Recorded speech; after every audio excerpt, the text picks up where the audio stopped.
est-ce que vous êtes d'accord, comme les docteurs le souhaitent ou le veulent, à Lingui, Kinshasa, Congo et Longwa, République démocratique du Congo, mais tous ont à Zaïre, parce que des prières, tous ont l'identité, et Sengeli tous ont l'identité, ceux qui te Zaïre, n'est tous ont l'identité nabiso. Qu'est-ce que vous en dites? Vous pensez quoi de cette proposition? Est-ce que c'est meilleur? Est-ce que cette proposition, vous avez habité dans quel angle?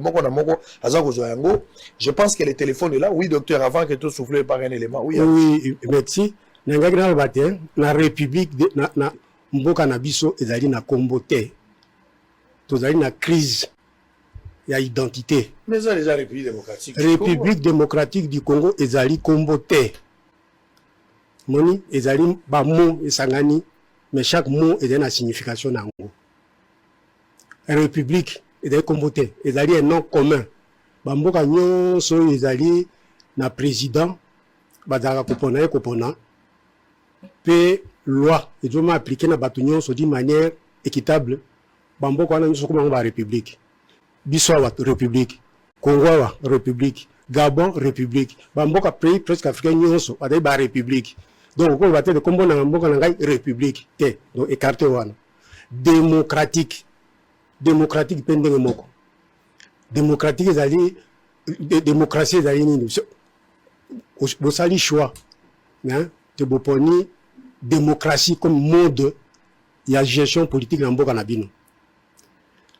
Démocratie comme mode de gestion, c'est-à-dire bino ba citoyen a doit jouir na ba privilège naé comme citoyen, a doit jouir na yemoko na pouvoir naé sans passer par intermédiaire na ba nini. On a dit démocratie directe. Yemoko doit assumer directement la responsabilité naé. Topé apponi ba tonaye ba représentant naé pour déléguer pouvoir. La démocratie représentative nous dans angwa. Toponi ba député ba comme la biso. Donc démocratique, ils avaient combattu comme on a démocratique non. Démocratie ils avaient ba union sur république démocratique. Union sur dans ce système là, il est démocratique. Vous comprenez bien Israël s'il vous plaît. Oui. Donc république démocratique ils avaient combattu. Congo en face ça et dari république démocratique. Biswa wa to république démocratique. Gabon et dari république démocratique. Cameroun et dari république démocratique. Cap-Vert, Cambodge et dari république démocratique. Donc des propre la biso c'est pas non propre na boka na biso. Pour le batingana dari monter à république démocratique. On lobi rien. Bon, c'est quoi Congo? C'est quand comme ya wan. OK. Congo.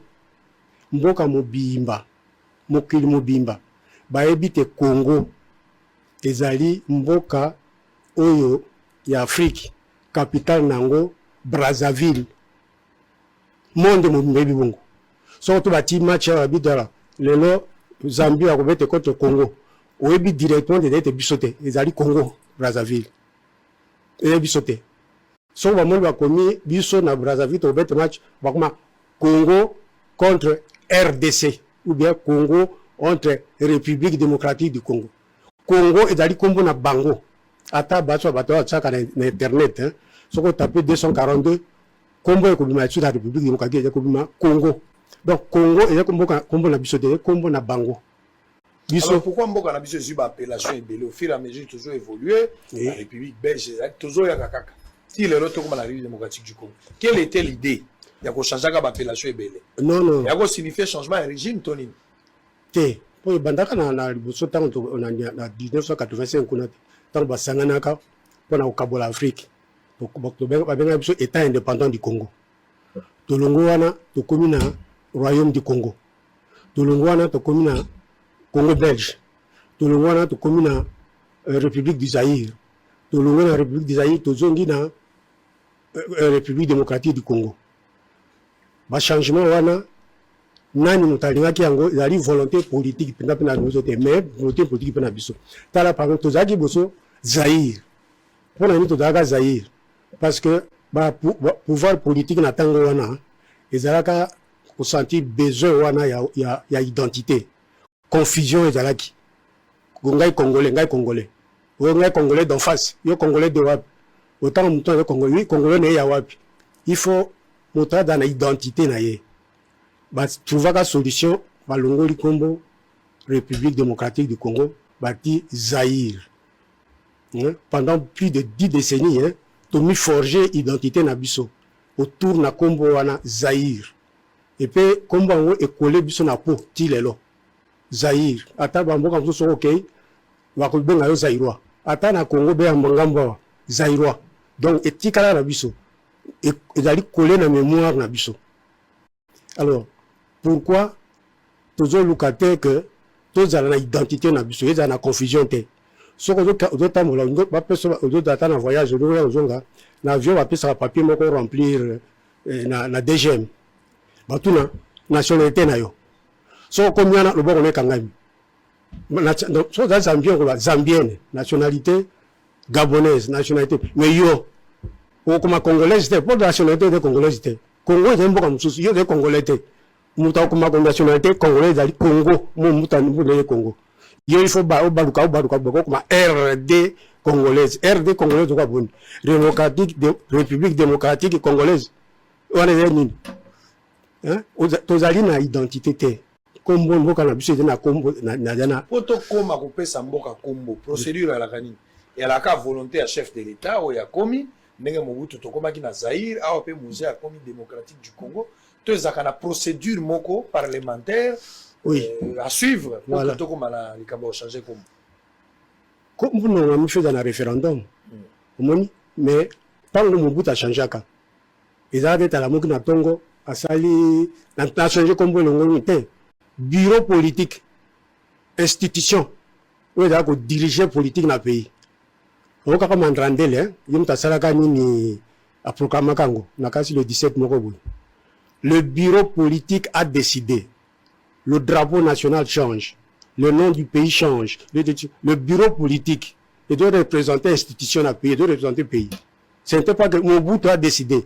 Mobutu a décidé. Non, Mobutu a décidé d'arrêter. Sous, en plus, peut-être, mais hier, Moutaloubi a changé. Pays, a changé par bureau politique. Bon, et comme Mobutu a le président Kabila. Hein? Il est en na Lubumbashi, à Lubungai, na comme président de la République démocratique du Congo. Tangwana, il y a qui pays te. Tout ça, la République démocratique. Bon, il y a mis pour le Kamaki, il y a un boka nini, to éviter. Mais le quoi, il y a mon conji, allez, combat comme sans qu'il a validé à ta combat na ba institution, hein, na ba assemblée, non, et que donc, si quoi, comme on a la République démocratique du Congo, et dans la base juridique à mon côté. Et dans la base juridique à mon côté. Et bien, le président Kabila l'a dit, tu comme la République démocratique du Congo, allez, et tu as bon. Très bien. Ouais. Alors, Olingi, les lotos sont à Zaïre. Oui. Donc, ce qu'il a à comprendre, c'est sur les agapotos ou identité na biso. Identité na biso. Tous à na combo, ya biso moko.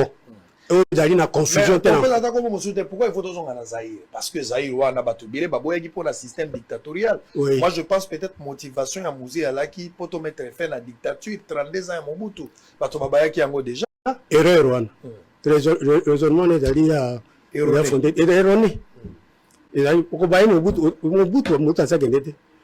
Ce qui peut te dire tous années na République du Congo, comme on a Congo, hein. Bissomement peut te mettre ça souverainement. Ma Belge.